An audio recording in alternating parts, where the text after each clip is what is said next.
So this is Dave from Goldbay, of course, and one of the things that I've been wanting to do for quite some time now is to do a video on how to prepare a golden quartz specimen.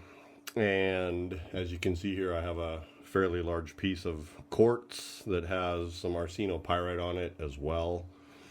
This is a piece of crystallized gold that came out of the mockingbird mine. You can see there's a bunch of quartz on this side, and you have gold popping up all over out of the specimen. And one of the things that's really critical to know when you're doing the prep work is whether the gold is continuous or not. And it gives you an idea of the amount of gold in the piece. So one of the first things that I do is I get a specimen, I look at it under the microscope, and you can see that I've got my microscope in front of me here, my American scope. And then I have another tool, and this is a continuity tester. And this is, you can buy this at a hardware store for like $8 or $9. They're not that expensive. So what I want to do is I want to test to see whether the gold continues or is connected inside the specimen. And the way you do that is you can see that the light's lighting up, and that's because these two pieces here are connected. So I check it all over, and this specimen is really great because every piece of gold that you can see on this specimen is connected to this one end where I've got my probe.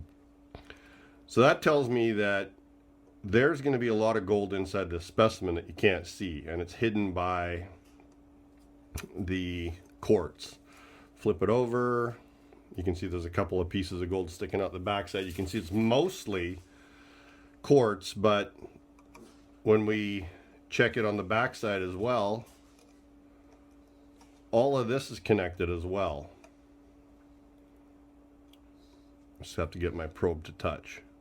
So every piece of visible gold on this specimen is connected. For me, that is super exciting. That means that once I prep this thing and once I remove all of the quartz that's on it, it's going to really just pop. This is going to be an amazing piece. So one of the things I also want to do on this is I'm going to want to keep this arsenopyrite. It is really rare to find a piece that has arsenopyrite on it, and I'm going to do my best to keep a fair amount of the pyrite attached to the specimen. And there's going to be quite a few different techniques that I'm going to use to remove the quartz. I'm going to start with thermal shock. And so that'll be the second video. And I'm going to kind of keep that a secret as to what that really means, the thermal shock part of it. I will shoot that video tomorrow. Today is actually, what is it, January 9th, Sunday, January 9th. So what I'm going to do tomorrow on the 10th is I'll do the second part of this series, and I will put that video up this week as well. I'm going to be winding up preparing this whole specimen this week. I got to get it all finished before Tucson. I've actually got quite a few specimens, but I'm going to concentrate on using this one as the specimen that I use for the videos.